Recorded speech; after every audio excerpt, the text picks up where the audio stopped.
Bonjour Moussaillon et bienvenue dans la taverne de Pongo Jones. La taverne est heureuse de vous accueillir en ce mois de mars 2026 pour de très nombreux profils pour l'univers briscard, des profils nombreux et qui ont du chien. En effet, vous l'aurez compris, c'est un mois orienté sur les canidés avec 3 nouvelles figurines et pas moins de 6 nouveaux profils à parler. En plus de ces différents profils, on va en parler pour parler finalement de la faction des canidés qui s'intègre bien dans les mercenaires, mais qui est un peu particulière au sein des mercenaires et qui, en s'enrichissant de ces nouveaux profils, va permettre de très nombreuses nouvelles combinaisons et stratégies. On en parlera donc un peu après. Ça va faire une vidéo un peu plus que simple présentation de profil puisqu'on va parler un peu de tactique sur le thème des canidés. Donc, nous allons commencer par le tout premier profil, le profil principal, Carlino Doria. Donc, Carlino Doria, je pense que c'est lié, un clin d'œil en tout cas, à une famille génoise de condottieri pendant les guerres d'Italie, la famille Doria, hein. Je pense que c'est le clin d'œil qui a voulu faire TGCM. Je me trompe peut-être. En tout cas, une figurine fort sympathique qui a été sculptée par Emmanuel Pontier et mise en couleur par Gwenaël Jouy-Boulard. Une figurine qui a vraiment du chien, hein, je suis obligé de faire le jeu de mots, avec un côté très cartoon qui va vraiment bien dans l'univers briscard, moi que j'aime beaucoup. Donc, ce Carlino Doria, ce profil présente donc un profil mercenaire canidé à 120 pièces d'or, un profil initialement qui peut paraître coûteux par rapport à ses caractéristiques, mais on va vite comprendre pourquoi elle coûte aussi cher. C'est une figurine donc qui a une constitution de 3, une dextérité de 4, une force de 3, un mental par contre de 6, un mouvement dans les standards à 4, avec par contre 10 points d'action, l'une des rares figurines avec 10 points d'action, notamment je pense à Bonnie Heart, et 24 points de vie. 24 points de vie pour les mercenaires, c'est un standard un peu faible, surtout pour son coût, mais qui reste tout à fait correct. Ce petit condottiere a une arme, un stylet, une arme à une main, tranchante, qui pour un point d'action fait 3 dégâts, avec un maximum de 4 attaques maximum par tour, insoignable. Critique multiple qui génère -1 en force adverse en plus, donc en plus des effets d'un critique. Une arme tout à fait sympa, qui nous fait beaucoup penser à la version de Coupe Jarret, avec son 4 attaques maximum, un point d'action, etc. Mais une arme en tout cas très intéressante. L'intérêt par contre de ce profil ne vient pas de sa puissance au corps à corps, mais de ses capacités. Puisque Carlino Doria est un condottiere, désolé pour les Italiens, je prononce sûrement très mal, puisque celui-ci ne peut être recruté que dans une bande de mercenaires. Elle permet d'augmenter la limitation de tous les journaliers de 2 et permet de recruter un allié canidé nommé pour la moitié de son coût. Donc effectivement, vous avez bien lu, heu, Carlino coûte 120 pièces d'or, mais vous prenez n'importe lequel autre canidé que vous allez recruter dans votre bande qui est nommé et son coût va être divisé par 2. Alors TGCM a quand même dit, c'est le coût du profil de base sans ses équipements, même les équipements dédiés. Vous prenez le profil, vous divisez par 2 et vous arrondissez au supérieur. Bon. Néanmoins, c'est pas déconnant, surtout quand on voit que certains des profils de mercenaires canidés, notamment en imposant ou en colosse, coûtent entre 100 et 200 points. Donc au final, Carlino Doria peut coûter extrêmement peu de pièces d'or. On peut monter, je crois, à seulement 50 pièces d'or finalement, avec ce bonus de réduction de coût. Il a une autre récompense, Obédir, ou Obédiré, je sais pas, qui, pour 2 points d'action et une fois par activation adverse, permet à un canidé de sa bande de faire un mouvement ou une action offensive. Alors, ça coûte 2 points d'action à Carlino et c'est pas marqué mouvement ou action offensive gratuite. Donc, je pense que ce mouvement ou cette action offensive doit être payé par le canidé qui en bénéficie Donc ça fait un double coup, mais ça permet quand même d'avoir une action, pendant l'activation adverse. Et une action offensive, c'est une action de base, hein. Les, TJCM a rappelé que les bots ne sont pas réalisables, sauf si c'est stipulé directement dans la bot, pendant l'activation adverse. On peut le faire que pendant sa propre activation. Et enfin, dernière compétence de Carlino Doria, les canidés de sa bot peuvent utiliser son mental, qui est donc de 6. On voit tout de suite, cette figurine est vraiment intéressante dans une bande de canidés, hein. C'est pour ça que j'en ai parlé en premier. Ce profil-là est vraiment orienté canidé. Typiquement, si vous jouez une bande de mercenaires, avec, beaucoup de figurines qui ne sont pas des canidés, l'intérêt de Carlino est relativement réduit. Sauf si vous prenez un deuxième canidé, au moins pour avoir son en nommé, pour avoir son coût divisé par 2. Voilà. Mais, de base, ces bonus sont vraiment intéressants si vous avez d'autres canidés, notamment des journaliers, dans votre bande. Par contre, le Aubeidir, pareil, c'est sur des canidés. Voilà. Donc très fort, mais dans une bande à orientation canidée. On en parlera après, en fait, de toutes les combinaisons, mais on voit déjà un effet très important. C'est vous avez typiquement un adversaire qui va s'orienter pour attaquer ou pour tirer sur une de vos figurines, et ben vous claquez la capacité Obadier pour activer un de vos bonhommes pour un mouvement, et comme ça, bah, vous vous éloignez de l'adversaire, ce qui fait que ben, grâce au mouvement, vous vous retrouvez hors de portée de charge ou hors de portée de tir, ou au contraire, il active un briscard qui est orienté tir, hein, je prends un archer Ouri ou une fameuse Mae Multigun ou un autre bonhomme de ce Takabila qui est vraiment orienté full tir, bah, vous faites un mouvement et hop, avec ce mouvement, vous l'engagez au corps à corps. Ce qui fait que, ben, comme elle est au corps à corps, souvent ces bonhommes-là ne peuvent plus tirer quand ils sont engagés, et même s'ils le peuvent, bah, vous avez un bonus, et vous l'embêtez beaucoup. Donc ça peut être, assez intéressant, notamment dans cette petite combo-là. Il y en a d'autres, on en verra sur les bandes. On va passer au deuxième profil, Zaotoshimbo. J'espère que je le prononce bien. Donc c'est une sorte de toutou, comment on pourrait appeler ça là? Les chochos, hein, on dirait que ça ressemble à un chocho ou un truc comme ça, comme toutou. La figurine est magnifique. Moi personnellement, c'est ma préférée des 3. La sculpture est exceptionnelle. Elle est vraiment fluffy à souhait. On a envie de lui faire des poutous-poutous, partout, partout. Et la mise en peinture par Gwenel Jouy-Boulard est aussi très, très bien, quoi. Franchement, il y a rien à dire sur ces 3 figurines, on verra la troisième en plus, vraiment cool. Zaoto Shimbo, alors je me suis renseigné, je connaissais pas du tout, mais a priori, je sais pas si c'est lié à l'univers japonais. Alors je sais pas si c'est un manga ou si c'est vraiment une histoire, réelle, mais c'est, une sorte de samouraï, si je me trompe pas, qui est aveugle et qui pouvait servir en fait comme ça, qui se baladait et puis qui aidait les gens. Voilà, alors c'est une histoire que je ne connais pas du tout. Les experts du Japon, vont sûrement me lyncher, mais voilà, c'est l'univers japonais avec une sorte de samouraï aveugle. Voilà, et on retrouve ça justement dans son profil. Donc, c'est un canidé nommé qui vaut 100 pièces d'or. Au niveau de ses caractéristiques, assez standard, hein, 4 de consti, dextérité 4, 4 de force, mental de 5, 5 de mouvement, 9 points d'action, 26 points de vie. Voilà, c'est équilibré, ça fait tout, même le café, pour pas trop trop cher. Hmm. Ce petit canidé samouraï est équipé de 2 lames. La première, sa Daishi Acéré 1.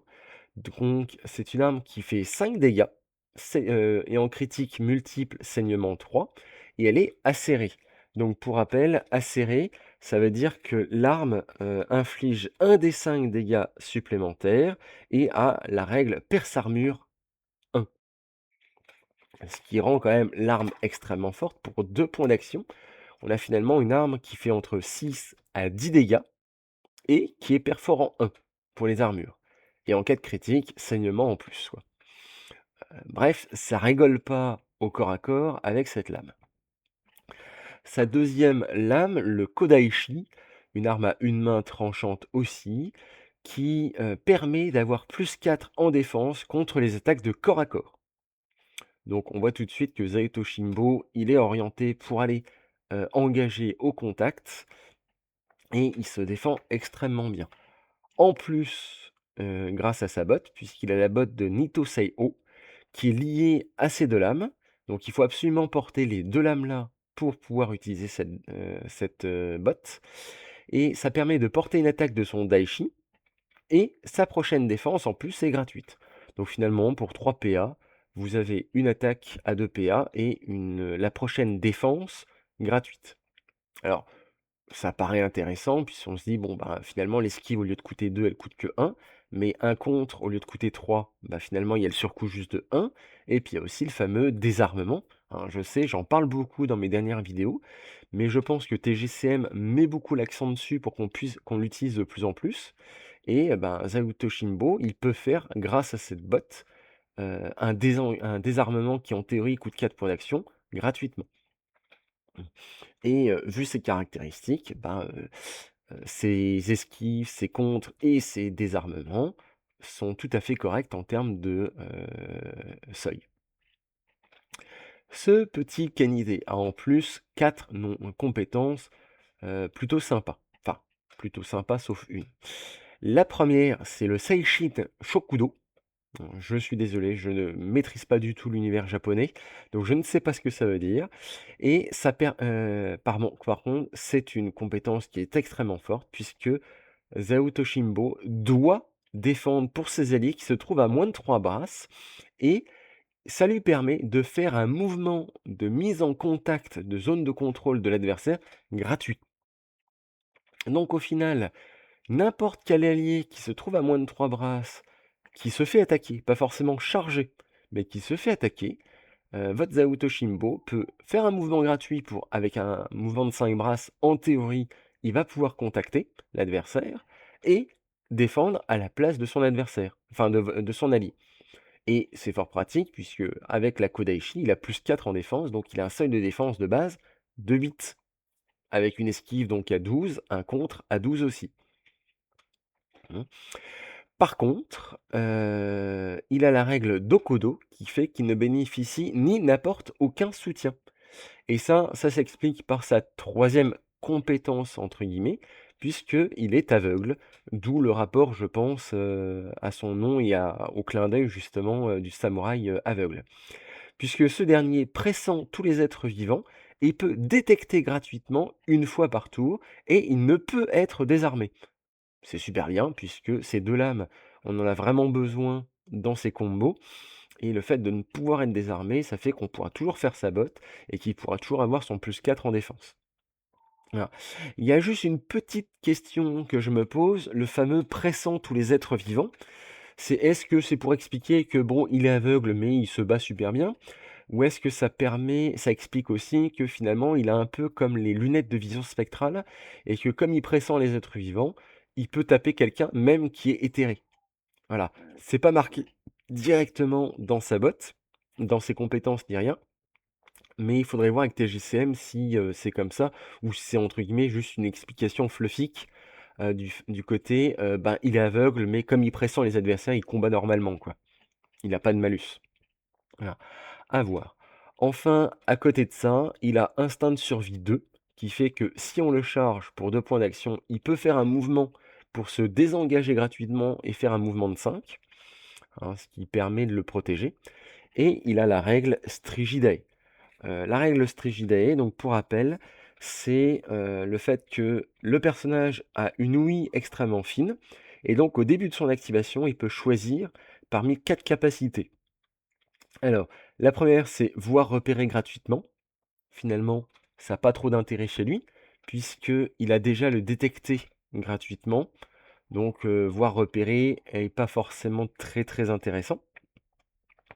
Il peut toujours être en garde, bon, ce qui est quand même extrêmement fort, puisqu'on rappelle que Zao Toshimbo, ben, il va avoir pour un rôle de se déplacer et venir défendre à la place de ses potes, et il sera tout le temps en garde. Donc il va tout le temps défendre au moins à 4 plus 2 dés. Et s'il a encore les points d'action pour faire des esquives ou des contres, ben, on commence direct à 4 plus 4, donc 8 avec sa Kodaishi. On monte à 12 plus 2 dés en défense. Voilà. Donc 8, sans points d'action, il est à 8 plus 2 dés de défense. Et quand il est en esquive ou en contre, il est à 12 plus 2 dés en défense. Grâce à Strigidae, ça devient très très fort. Moi, je pense que c'est la compétence qu'il faut choisir de base avec ce dernier.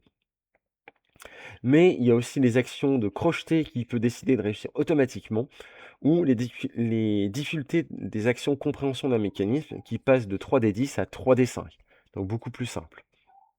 Voilà. Là, c'est un peu plus orienté si le tour-là voulait faire du scénario avec Zao Toshimbo. On comprend tout de suite que c'est un profil de mercenaire ultra défensif. Il est un peu dans les lignées des profils que moi j'aime beaucoup, à la Pongo Jones chez les Sundar, ou encore l'autre Ri, qui permet justement de se déplacer, de venir défendre. Sauf que lui, il peut le faire tout le temps et il défend extrêmement bien. Néanmoins, il faut voir une chose importante, c'est qu'il est obligé de le faire, hein. Il doit défendre pour ses alliés. Ce qui fait qu'il peut se retrouver à se balader à droite, à gauche, si on attaque un bonhomme, puis un autre, puis un autre. Néanmoins, ses défenses sont un peu plus limitées contre le tir, puisque son Kodaishi ne marche pas au tir. Voilà.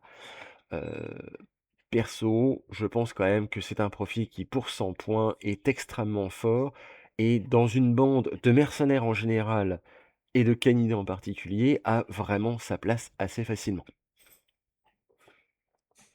Le troisième profil, nous avons Otto von Dodge. Donc Otto von Dodge, un dog allemand, hein, je pense.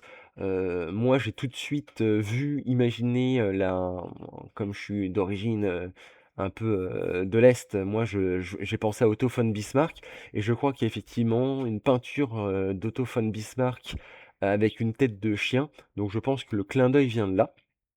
En tout cas, Otto von Dodge, il y a un côté très, effectivement très germanique, dans la figurine qui est vraiment classe. Toujours mise en sculptée par, par Manu, et mise en couleur par Gwenel. Vraiment très classe la figurine, avec une Claymore assez impressionnante puisque, elle fait quand même 2 fois la taille de Bonnie Heart, je crois. De toute façon, vous la voyez bien, elle impose le respect. Donc un Kennedy nommé, mercenaire lui aussi, qui vaut 100 pièces d'or. Donc Otto von Dodge, pour 100 pièces d'or, on a une constitution à 6, ça rigole pas, une dextérité à 3, hein, voilà, il est un peu moins agile que ses copains, une force de 5, pareil, ça rigole pas non plus, et un mental de 4. 5 de mouvement, il est quand même assez rapide, 9 points d'action et 28 points de vie. 28 points de vie, ça commence à être conséquent, surtout quand on a son armure de Rüstung qui fait -2, 6, -3 avec 6 cases d'armure. Donc on a un truc qui encaisse, c'est de l'armure germanique qui encaisse bien quand même. Donc un personnage qui est extrêmement résilient de base. Il a une Claymore, qui est une arme à 2 mains, qui a la longe, qui fait force plus 3 dégâts. Donc de base, 8 dégâts. Il a des critiques multiples saignement 2 et une botte qui est liée à sa Claymore, qui est Wirbonwild. Si mes souvenirs sont bons de mon allemand, ça date, mais il me semble que ça veut dire tourbillon. Et le nom va plutôt bien, puisque pour 6 points d'action, Otto von Dodge fait un mouvement comme s'il était libre, et tous les adversaires dans sa zone de contrôle naturelle, hein, c'est pas la zone de contrôle de sa Claymore, donc on oublie la longe, c'est vraiment tous les adversaires qui sont à 0,5 brasse d'Otto von Dodge au cours de ce mouvement, doivent faire un jet de défense contre cette botte, et s'ils ne défendent pas, ils subissent 6 dégâts, saignement 4. Donc ça fait beaucoup penser, au Tourbilol, au fameux Tourbilol dont j'ai beaucoup parlé pour, le petit bélier, le petit mouton, dont on a parlé il y a 2-3 mois. C'est dans l'ensemble exactement le même type de bot, on se déplace et tous les ennemis qui sont dans la zone là se prennent l'attaque, doivent défendre et prennent des dégâts assez monstrueux. Autophone Dodge a une compétence tactiqueur, tacticien en allemand, qui permet à un des 5 Kennedy d'obtenir éclaireur 2, c'est-à-dire de se déployer à 2 brasses plus loin sur la table. Alors c'est encore une fois, c'est 2 brasses à l'horizontale. Si ça permet de se déployer après sur une hauteur, ben, tant mieux. Ou de déployer un canidé par n'importe quel bord de table de sa première activation. Donc, soit on prend l'éclaireur, soit on dit qu'il y a l'un de nos canidés ne se déploie pas sur la table, et au moment où il va s'activer pour la première fois, il va apparaître en bord, sur n'importe quel bord de table, y compris le bord de table adverse. Et donc ça permet certaines stratégies assez fortes, puisqu'on peut se retrouver, par exemple, si dans votre bande vous avez un canidé. Alors là, forcément, ça marche qu'avec des canidés. Mais soit vous décidez d'avoir toute votre bande qui se déploie très proche du centre de table grâce à l'éclaireur 2, et donc d'être quasiment au contact de certains objectifs, voire d'une grande partie des objectifs, ce qui peut avoir un gros intérêt. Soit vous pouvez décider de dire, bah tiens, en fait, mes bonhommes se déploient normalement, et par hasard, par exemple, j'ai un colosse qui va arriver directement au milieu de la bande adverse. Bon, un canidé colosse, hein, un Rutor colosse par exemple, etc. Ou quelqu'un qui va taper très fort pour arriver direct. On peut très bien imaginer que Autophone Dodge arrive lui-même directement au niveau de la bande adverse, fasse sa botte pour 6 points d'action. Comme ça, il fait un mouvement en traversant la bande adverse en tapant en zone. Puis ensuite, il fait son mouvement gratuit de 5 brasses pour revenir vers ses alliés. Donc finalement, il a déjà fait 10 brasses de mouvement en traversant la bande adverse. Hein. Il lui reste encore 3 points d'action, ce qui lui permet de refaire un autre mouvement s'il veut, pour se redéplacer de 5 brasses supplémentaires, et donc d'arriver finalement à son propre bord de table, si on a envie. Alors, c'est le genre de combo qu'on a directement avec lui-même, puisque bah, c'est lui-même un canidé. Voilà. Il y a d'autres combos qu'on parlera dans des bandes de toutous juste après. Voilà. En tout cas, un profil, encore une fois, légèrement orienté dans une bande de canidés, hein, mais qui est là pour encaisser les baffes et pour foutre des sacrées tartines en zone dans la bande adverse. Un profil que je trouve assez fort, lui aussi, qui vaut ses 100 points, sans être non plus monstrueux.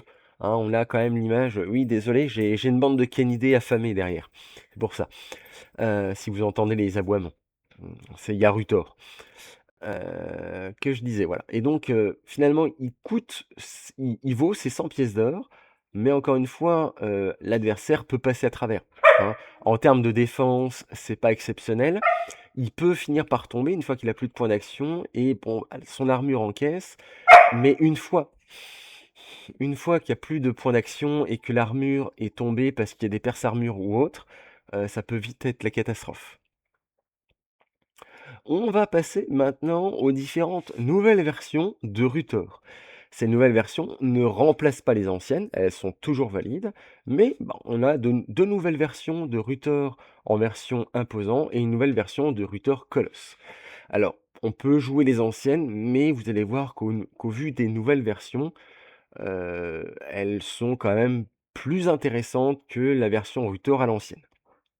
Nous avons donc le premier, c'est le Rutor Bosco. Donc, Rutor en imposant, un canidé 125 pièces d'or, qui est forcément mercenaire, des caractéristiques d'imposant avec une constitution de 7, une dextérité de 3, une force de 6, un mental de 4, une agressivité de 1. Une agressivité en imposant d'ailleurs, hein, ça devient de plus en plus commun, les imposants avec une agressivité, et un mouvement de 4, 8 points d'action, entre guillemets seulement, et 36 points de vie. Donc ce petit Rutor, il a une humeur de chien, qui fait que jusqu'à la fin de la partie, à chaque fois qu'il va réussir une réussite critique, en attaque, il va gagner 1 en agressivité, jusqu'à un bonus max de plus 2. Donc finalement, son agressivité peut monter à plus 3. Enfin, à une agressivité de 3. Voilà. C'est un petit bonus, C'est aléatoire, on va pas forcément compter dessus, mais quand ça arrive, on est content. Ça permet toujours d'avoir des bonus en plus pour résister au ceinturage ou, quand on fait, une action de charge, ben, avoir un petit bonus au seuil et aux dégâts supplémentaires. Il a la compétence de Rutor qu'on connaissait bien, Aboiement, qui fait que pour un point d'action, Rutor alerte un allié et ce dernier passe alors en garde. Sauf que cet aboiement est amélioré puisque, il peut être utilisé durant l'activation d'un autre briscard et les canidés de sa bande acquièrent ce spécial, mais ne peuvent l'utiliser que sur les canidés. Pour rappel, l'ancien Rutor imposant avait ça. Il le donnait aussi aux autres canidés de sa bande, à condition que sa bande était constituée uniquement de canidés. Là, la limitation, c'est que ça affecte uniquement les canidés de la bande, mais on n'a pas dans l'obligation d'avoir que des canidés. Donc quand on a le Rutor Bosco avec un ou deux canidés, mais qu'on a d'autres mercenaires non canidés dans la bande, ou qu'on a ce Rutor et un ou deux canidés en sa bande, alors qu'on joue par exemple, je sais pas moi, des cochons, des Kintors, des Sundar ou autres, bah, ça marche quand même. Et l'autre chose qui est extrêmement forte, je trouve, c'est de pouvoir l'utiliser alors que c'est pas notre tour d'activation, cette compétence. Hein. On a quand même un Rutor et donc tous les caniniers de sa bande qui peuvent se mettre à aboyer pendant l'activation d'un autre joueur et durant l'activation d'un autre briscard. Et c'est pas marqué d'un autre briscard allié. Donc on peut utiliser cette compétence alors qu'on active un autre briscard ennemi. Ce qui fait que, par exemple, imaginons, vous avez, 5 canidés dans votre bande. L'adversaire se met à tirer sur l'un ou attaquer au corps à corps l'un de vos canidés. Il était déjà en garde parce que vous avez aboiement. Hop, il a utilisé sa défense avec, en garde, il perd en garde, il veut refaire une autre attaque. Et ben, avant de faire, cette autre attaque, vous prenez n'importe quel canidé de votre bande qui, pour un point d'action, va aboyer et ça va remettre en garde votre bonhomme. Et donc finalement, à chaque fois que l'adversaire va vouloir taper, tant qu'au moins un de vos canidés a un point d'action, pouf, vous pouvez mettre en garde sur votre bande. Et cette utilisation n'est pas limitée. Vous pouvez très bien l'utiliser 4 ou 5 fois dans votre même activation ou 4 ou 5 fois pendant l'activation d'un autre briscard. Donc, grâce à votre Ruter Bosco, dans une bande full canidé ou dans une bande où il y a beaucoup de canidés, vous avez votre bande qui potentiellement est tout le temps en garde tant que vous utilisez un point d'action. Et un point d'action pour se mettre en garde, c'est super fort. Surtout que là, vous pouvez finalement attendre que l'adversaire choisisse de vous engager, etc. pour dire ah, là, attends, intervention, pouf, j'aboie, je mets en garde mon pote. C'est super fort. Et ça rend la bande avec Rutor et la bande de canidés avec Rutor extrêmement résiliente défensivement. Puisque bah, on l'a vu avec Zao Shinbo qui peut avoir tout le temps en garde. Là, finalement, avec Rutor Bosco, vous pouvez lui mettre pour un point d'action. C'est pas gratuitement, mais ça peut se mettre assez facilement. Rutor Bosco a aussi la compétence à main nue qui fait qu'il ne possède jamais d'armes, mais il n'a aucun malus de dégâts sur les actions offensives de corps à corps. Hein. On entend par là que par exemple s'il donne des coups de poing, bah, c'est pas force moins un dégât. Quand il donne un coup de boule, c'est pas constitution moins 2 dégâts, etc. Donc il tape assez fort et il n'a pas besoin d'armes pour ça. Par contre, on en est toujours au même clin d'œil, hein, la fameuse potion de force. Bah, si vous rajoutez plus en force à votre Ruter, bah, il a force 7, donc il fait des buffs à 7 dégâts. Et si vous voulez foutre plutôt des coups de boule, bah, vous mettez plus en constitution et vous avez des coups de boule à 8 dégâts. Ouais, voilà, au lieu de 7 quoi. Enfin, Ruter, on a presque plus envie de foutre des coups de boule que de foutre des coups de poing, mais ça marche plutôt bien en tout cas, dans tous les cas. Une petite compétence en campagne qui fait qu'il est spécialisé quartier maître, forcément, et qu'il connaît directement la compétence bouclier vivant. On va pas en trop en parler, c'est vraiment pour ceux qui jouent en campagne. C'est un gros bonus, c'est un bonus très intéressant qui vaut le coup quand on joue en campagne. Et enfin, il est équipé d'un fameux tonnelet de poudre et de mèche. C'est un équipement qu'on peut tous avoir, puisqu'on peut tous l'acheter, qui est très sympa, puisque pour rappel, c'est vous posez si je me trompe pas, pour le tonnelet. Vous déposez le tonnelet de poudre noire et de mèche pour 2 points d'action dans sa zone de contrôle. C'est un imposant, donc il a une zone de contrôle de une brasse. Et au début de chaque tour, vous lancez un dé, sur un 7+, il explose. Ce qui fait que tous les briscards à 2 brasses ou moins subissent un dé 10 plus 2 dégâts et deviennent prostrés. Voilà. C'est un petit bonus et c'est très fort pour défendre un objectif. Parce que si vous avez un scénario où l'adversaire doit se positionner à côté d'un objectif pour prendre le contrôle, bah finalement vous mettez le tonnelet et là l'adversaire il a le choix. Est-ce que je me positionne à côté pour avoir les points de victoire au risque de finir avec un des 10 dégâts plus prostré ou pas? Voilà. Donc c'est sans même avoir de figurines qui défendent l'objectif, ça peut gêner. Ou mettre une zone finalement de non-droit. En tout cas, un profil pour 125 pièces d'or qui est tout à fait intéressant. Le suivant, c'est Rutor en version chirurgien, qui lui ne coûte que 100 pièces d'or. Ses caractéristiques sont un petit peu plus faiblardes en constitution et en force, puisque 6 de consti, 5 de force. Par contre, une dextérité de 4, un mental de 4 et une agressivité de 1. 4 de mouvement, 8 points d'action, 34 points de vie. Alors lui, il est un peu moins là pour taper, mais il a un matériel chirurgical, une arme à une main, tranchant, qui inflige 5 dégâts et saignement 1. Voilà, il faut imaginer le petit Rutor avec son scalpel dans la main qui commence à découper ses copains. Une attaque qui a des critiques multiples, saignement 4. Donc quand il critique, ça rigole pas. Il a entaillé sacrément dans la chair avec son petit scalpel. Il a une botte qui est aboiement. Pour un point d'action, Rutor peut alerter un allié, ce dernier passe alors en garde.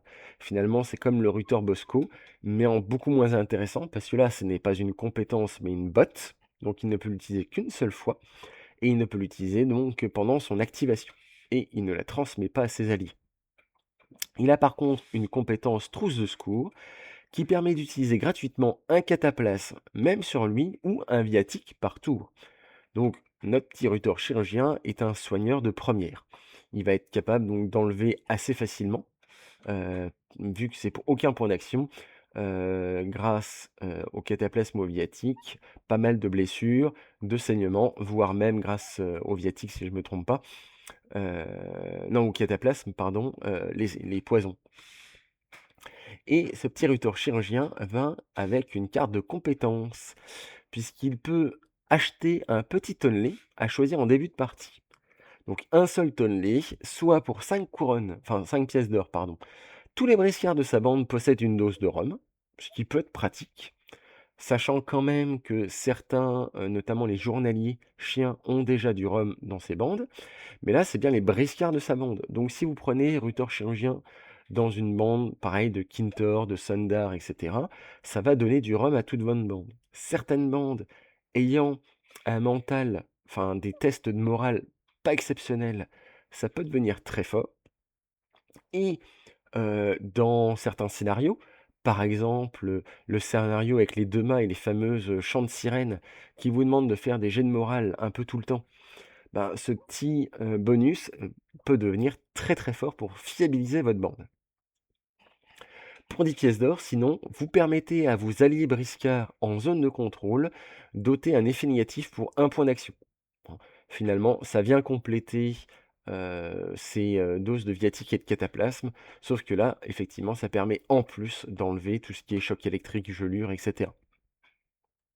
Et enfin, pour 25 pièces d'or, vous pouvez avoir un tonnelet orienté canidé, qui fait que les canidés de sa bande deviennent tous analgiques, insensibles à la gelure, insensibles au poison et insensibles au sonnet. C'est cher, c'est uniquement chez les canidés, mais c'est extrêmement fort. Et donc, on peut très bien imaginer une bande de canidés qui devient extrêmement résistant. Puisque, certes, là, vous n'avez pas de truc pour les relances de rhum, mais comme on l'a dit, les journaliers 1 et journaliers 2 chez les mercenaires ont déjà du rhum. Et pour rappel, avec Carlino, vous avez toute votre bande de canidés qui a un mental de 6. Donc finalement, les jets de morale, vous les réussissez relativement bien, puisque même avec une constitution de 3, bah, vous commencez à 9, quoi. Le risque d'échec est assez faible. Bon. Donc une très bonne option de tonnelet dans une orientation full canidé. Bien sûr, en campagne, Rutor chirurgien est spécialisé directement chirurgien de campagne et connaît les compétences antidote et cautérisation. C'est en campagne, je ne vais pas en parler, mais c'est un profil très sympa, en imposant, qui fait que ben, vous êtes là à choisir entre est-ce que finalement vous voulez un Rutor soutien qui va soigner, qui va protéger, qui va apporter des petits bonus de groupe, ou est-ce que vous voulez plutôt un Rutor Bosco qui va donner un aboiement à vos canidés, etc. Le Rutor chirurgien reste, je pense, quand même un peu plus intéressant dans une bande non canidée.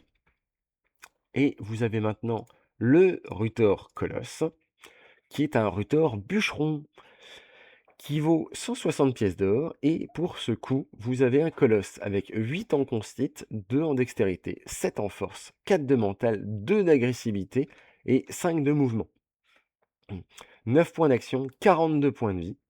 Et pour une fois, il va être équipé d'une cognée. C'est une hache à une main qui fait force dégâts et qui n'entraîne aucun malus aux dégâts pour détruire un objet. Donc quand vous essayez de faire l'action détruire un objet avec ce bûcheron, vous faites pas 1 des 5 moins 2, mais 1 des 5 dégâts à l'objectif. Ce qui fait que sur certains scénarios, c'est très fort. Déjà, une arme qui fait force dégâts quand vous avez une force de 7, bah, ça calme, hein. On reparle encore des fameuses potions de force, hein. Si vous lui rajoutez plus 1 ou plus 2 en force, bah forcément, vous rajoutez votre seuil, vous rajoutez les dégâts. Il a sa botte aboiement, finalement, exactement comme le Rutor chirurgien. C'est une botte, donc c'est un peu moins bien, mais c'est toujours là. Il a la compétence humeur de chien, comme le Rutor Bosco, si c'est juste que là, le maximum, c'est plus 3. Et comme il a déjà une agressivité de 2, c'est-à-dire que potentiellement, vous pouvez monter à une agressivité de 5. Vous avez un Rutor qui commence à être sacrément énervé, qui a, je pense, un peu trop forcé sur la bibine, avec son petit onley. Euh, c'est aléatoire, il faut faire des réussites critiques au corps à corps, mais bah, quand ça arrive, on est content. Il a justement aussi la compétence Petit Onley, qui permet de bénéficier des effets d'une potion de son choix par activation. Et ça, c'est ultra violent. Parce que en début, vous n'êtes pas là pour en taper au corps à corps. Bah, vous mettez, vous voulez faire des objectifs, bah, vous avez une dextérité un peu faible, bah, vous mettez plus en dextérité si les scénarios demandent d'avoir de la dextérité. Et si vous décidez de taper au corps à corps, bah, vous mettez la fameuse potion de force, hein. Potion de mental si vous voulez faire un peu d'objectifs liés au mental, etc. Donc ça permet vraiment d'avoir de la polyvalence avec votre Utor. Et encore une fois, si vous décidez de vous vider complètement de vos points d'action et que l'adversaire n'a pas grand-chose, voire rien du tout pour vous protéger contre ça, bah rien ne vous empêche de prendre la fameuse potion d'éther, qui fait que vous devenez éthéré avec votre Utor bûcheron et l'adversaire ne peut plus vous taper. Si l'adversaire n'a pas de bonhomme qui permet de percevoir les figurines invisibles ou éthérées ou qui n'est pas équipé de ces fameuses de lunettes à vision spectrale, votre Utor, il a beau ne plus avoir de points d'action, il a beau ne plus avoir par exemple que 5 ou 6 points de vie, vous, l'adversaire ne peut plus taper dessus. Donc c'est très fort parce que ça, il peut l'utiliser à chaque tour. Donc vous avez potentiellement un Rutor bûcheron qui devient éthéré à chaque fin d'activation. Ouais. Si l'adversaire n'est pas prêt ou qu'il n'a pas pris une potion, enfin des lunettes à visée spectrale dans son sac à dos, ça peut vite devenir compliqué pour lui. Et enfin, bah, Rutor, c'est un bûcheron, donc il peut monter des barricades, hein, il bûcheronne, pour 2 points d'action, et une fois par tour, il peut disposer d'une barricade dans sa zone de contrôle. Donc c'est un élément de décor qui a la taille d'une carte et qui a la hauteur de une brasse, qui a un intérêt quand même assez important. C'est bah, déjà, Rutor, même s'il est très grand, bah, ça lui met quand même à couvert, puisqu'il y a une partie de la figurine, je crois que c'est un tiers de la figurine au minimum qui se retrouve derrière ça, et donc qui a un couvert.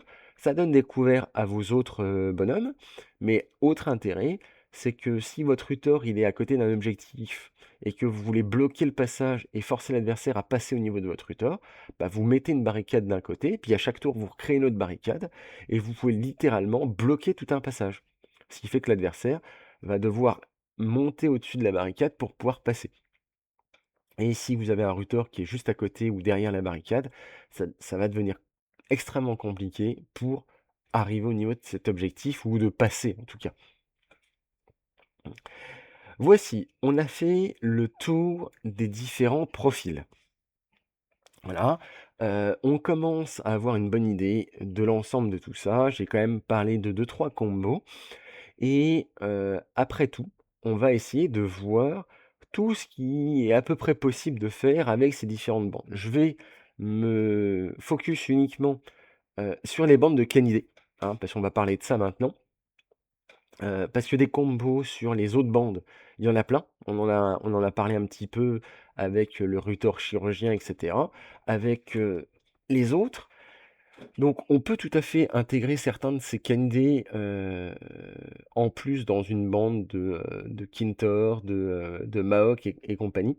Mais là, on va vraiment s'orienter sur qu'est-ce qu'on peut faire finalement comme bande de canidés avec ces nouveaux profils en prenant les autres profils. Voilà. Donc déjà, pardon, il y a, les premiers profils, la première bande qui a été proposée par, l'équipe TGCM avec Gwenaël, hein, finalement, où on joue ces 3 bonhommes, finalement, donc Carlino, Autophone, Dodge et Zaoto et à cela, vous rajoutez Bonniert et un Ruther chirurgien. Vous avez un petit peu moins de 500 points si je me trompe pas. C'est une bande d'élite avec 5 figurines et pour rappel, on arrive à ces 500 points parce que Carlino permet de diviser par 2 le coût de l'un de vos briscards, canidés nommés. Forcément, autant prendre le plus cher, donc Bonnier ne coûte pas 140 mais 70 pièces d'or dans cette composition. C'est la bande qui a été proposée par l'équipe TGCM. Elle a l'intérêt de proposer les 3 figurines qui sont sorties, le nouveau Ruther, qui permet d'avoir quand même quelques petites combinaisons sympas. Puisque, je rappelle, Bonnie Heart, elle va cibler, choisir un de vos mercenaires gratuitement, comme ça un mercenaire, comme garde du corps. Et ce dernier peut se déplacer pour venir défendre à la place de Bonnie Heart. Et donc là, vous avez la double combo. Si par exemple vous prenez Autophone Dodge ou Ruther, chirurgien en protecteur de Bonnie Heart, vous avez Zaoto Shimbo et le second Kanide qui peuvent servir de protecteur pour Bonnie Heart et Zaoto Shimbo qui peut défendre tout le reste de la bande. Une petite bande, je pense, tout à fait sympathique, avec pas énormément d'activations, mais des activations de qualité.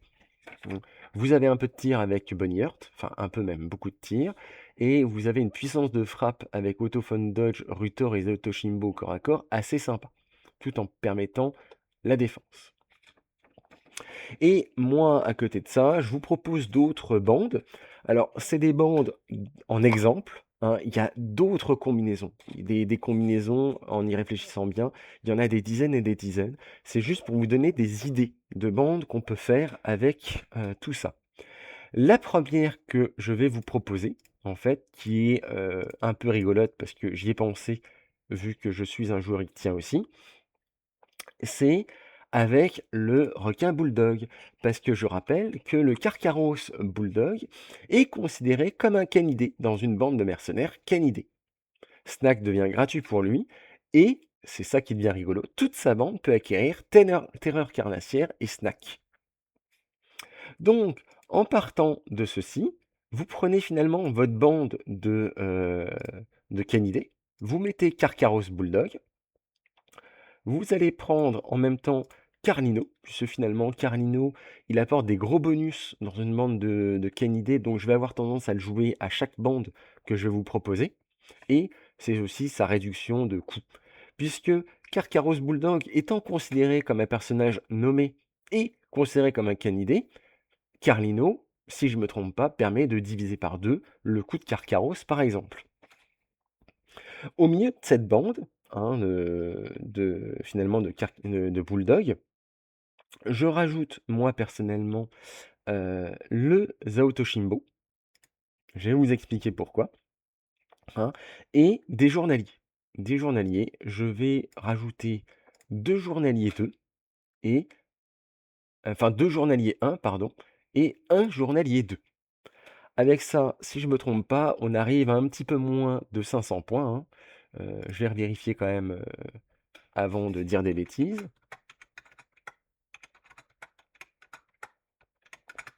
Oui, voilà, même, plus, finalement, même si, la diminution de coût de Carlino ne marche pas sur Carcarus Bulldog, ça fonctionne sur Zao Toshimbo et donc on arrive à moins de 500 points. Et en fait, l'intérêt de, cette combo, c'est de mettre à Zao Toshimbo la terreur carnassière. Donc la terreur carnassière, pour rappel, c'est une carte de compétence, qui permet en fait qui fait que dès qu'un briscard, allié ou ennemi, qui entre dans la zone de contrôle d'un briscard qui possède cette compétence-là et qui ne l'a pas lui-même, doit immédiatement faire un test de mental plus 1 des 10. Attention, c'est pas moral, hein. Mental plus 1 des 10 et doit avoir un résultat supérieur ou égal à 10. Supérieur ou égal à 7 pour les Ictiens. Hein. Si il loupe ça, son mouvement et surtout sa force est divisé par 2 jusqu'à la fin de sa prochaine activation. Et c'est là que c'est fort, parce que dans cette combo-là, vous pouvez la mettre à Karkaros Bulldog, hein, c'est rigolo, et vous la mettez à Zao Toshimbo. Comme ça, ce dernier, pour rappel, ben, à chaque fois que l'un des adversaires va s'activer pour engager au corps à corps et taper un nouveau bonhomme, Zao Toshimbo va pouvoir se déplacer gratuitement vers lui, l'engager pour défendre, et comme si c'est la première fois que ce bonhomme-là arrive au contact de Zao Toshimbo ou du Karkaros Bulldog, il y a la terreur carnassière qui s'active immédiatement, l'adversaire se retrouve à devoir faire le test, et s'il loupe, alors qu'il s'apprêtait à venir vous taper, il voit sa force divisée par 2. Ce qui fait qu'il va taper quand même sacrément moins bien.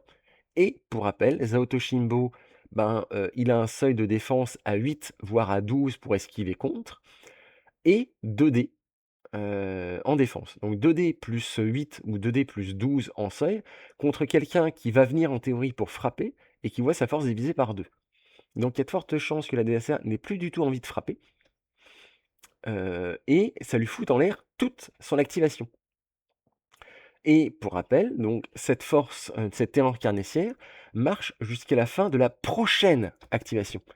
Or là, son activation est en cours, donc ça va fonctionner pour son activation là.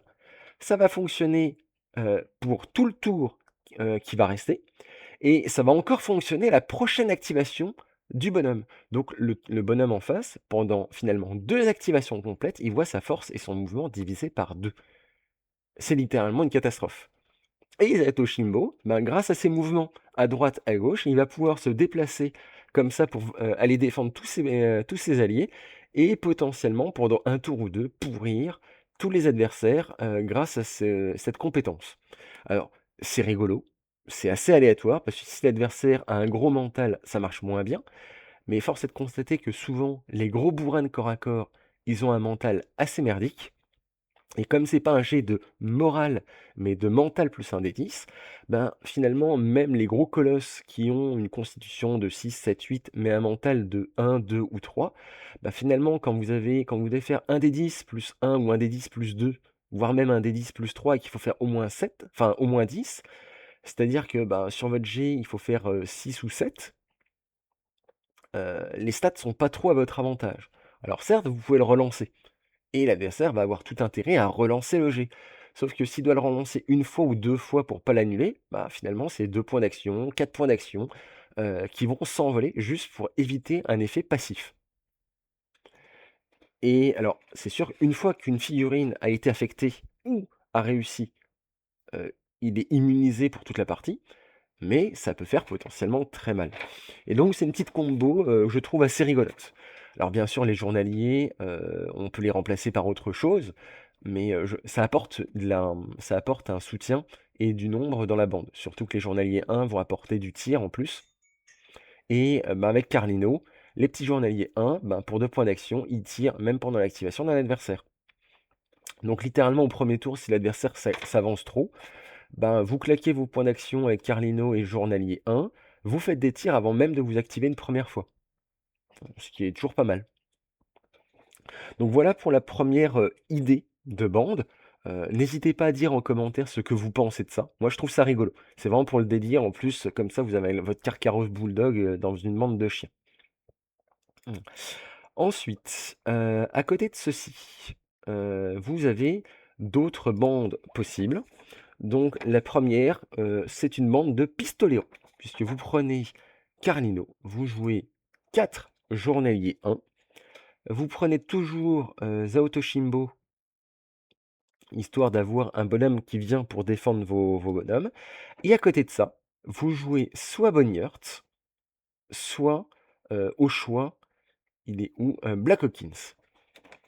Vous arrivez pareil, avec la réduction de coût de Carlino à un peu moins de 500 points, que ça soit pour Boneyard ou pour Black Hawkins. Et là, vous avez une bande qui tire, hein. Vous avez vraiment, une bande de pistoleros, ça va dégainer à fond, ça va tirer à foison, notamment grâce à Carlino qui va permettre, aux autres journaliers ou à Black Hawkins ou à Boneyard de tirer même pendant les mouvements ou les activations adverses, voire de faire, vraiment une sorte de mouvement d'esquive si l'adversaire commence à venir à se rapprocher un peu trop. Bah, hop, pour 2 points d'action, vous vous déplacez pour esquiver, l'adversaire et au milieu de tout ça, vous avez votre Zao Toshimbo qui va venir protéger, les éventuels journaliers ou autres bonhommes qui vont finalement se faire engager, parce que fatalement, ils se feront engager à un moment, par l'adversaire et il viendra défendre au corps à corps. Sachant que Boneyard et Black Hawkins se défendent plutôt correctement au corps à corps et le journalier 1 ont eux aussi un minimum de répondants.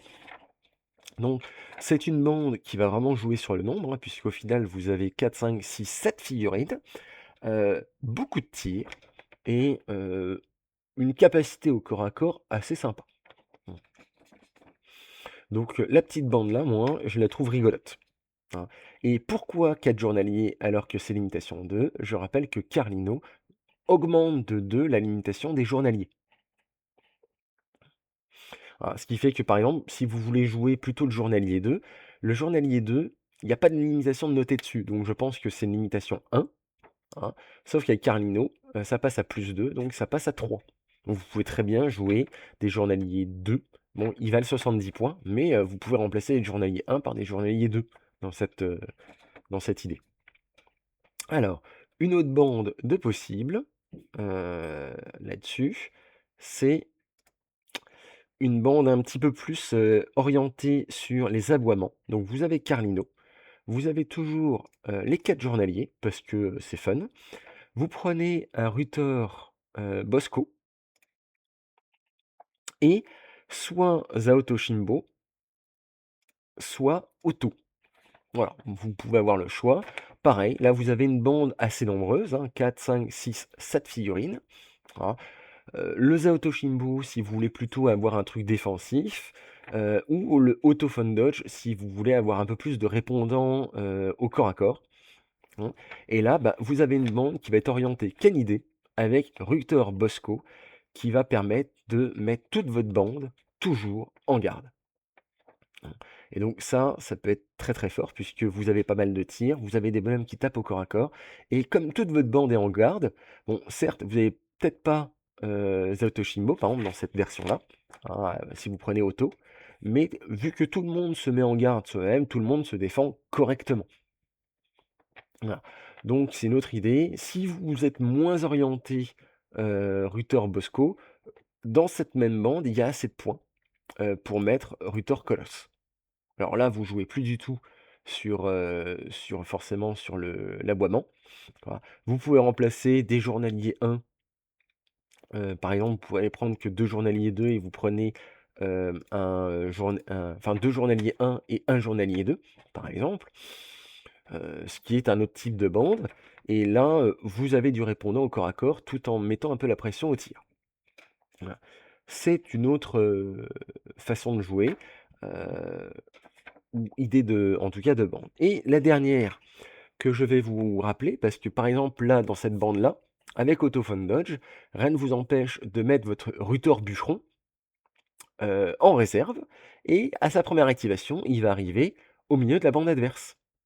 Et ce Ruther Bûcheron, ben, en arrivant au milieu de la bande adverse, il va taper comme une mule, et grâce à ses tonneaux, il se met en potion d'éther, il devient éthéré, et si l'adversaire n'a pas de les fameuses lunettes à vision spectrale, pardon, il peut plus le taper. Il peut pas le taper. Et si celui qui l'avait, ben, s'est fait dérouiller par Ruther en une seule activation, et ben, il a perdu les lunettes et il peut plus le taper.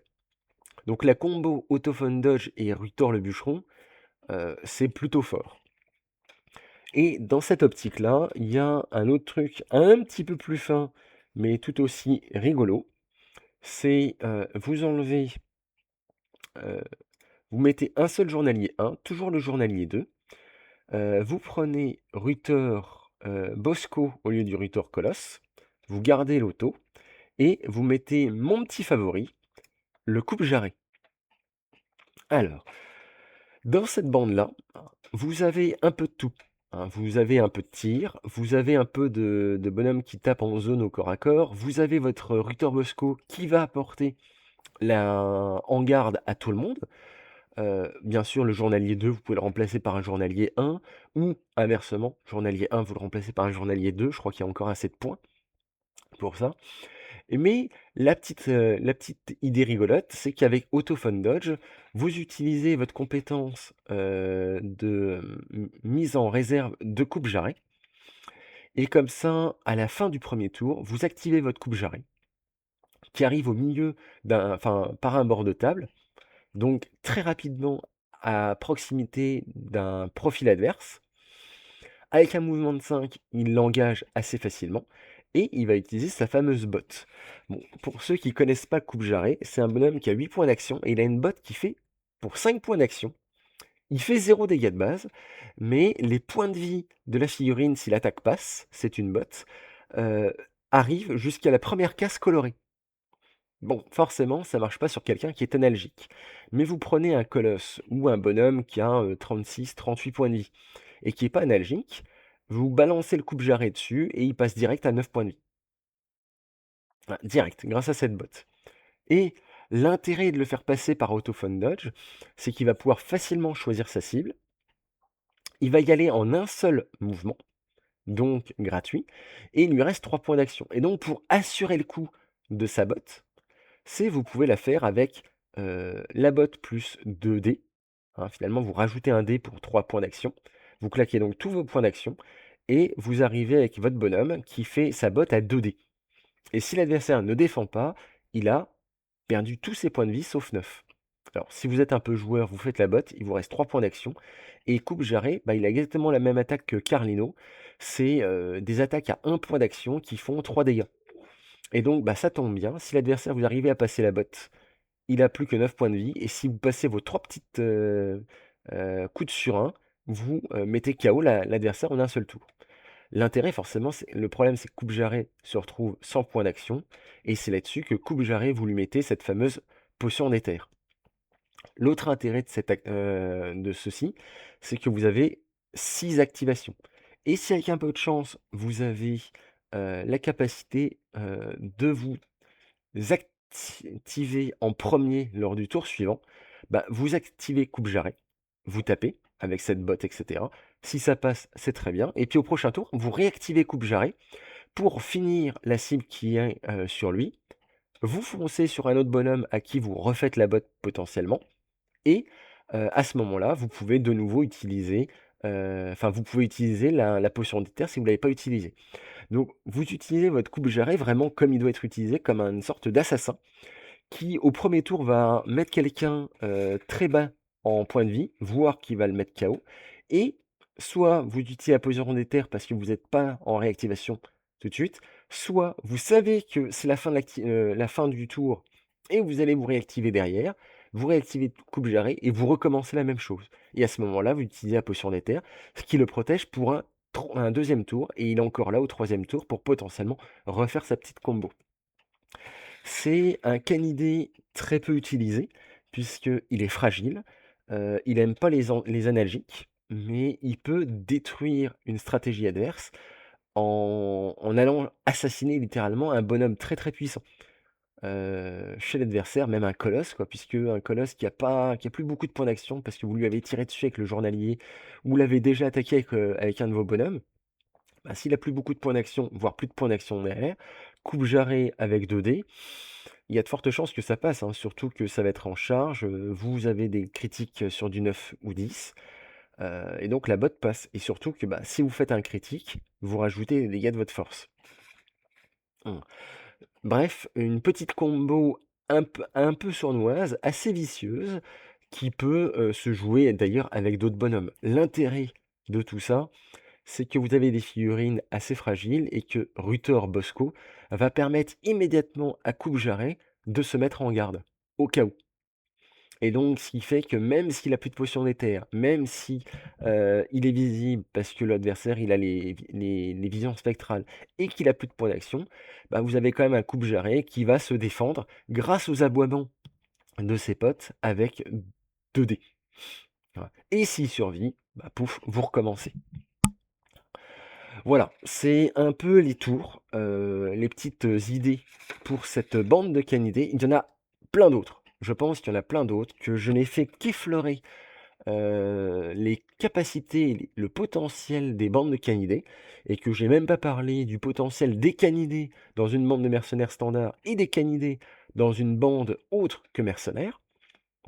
Alors forcément, Carlino Doria est un peu moins est pas intéressant dans une bande non mercenaire canidé, et Otto von Dutch perd une de ses compétences en canidé, mais tous les Rutors sont bien, et le petit toutou qui est là pour défendre un petit peu tous ses potes, le Zao Toshimbo, bah forcément, lui, il marche bien, même hors canidé. Donc en tout cas, j'espère que cette vidéo ça vous a plu, que cet nouveau format un peu long, mais où je parle un petit peu de différentes bandes possibles, pour, les sorties, ça vous plaît.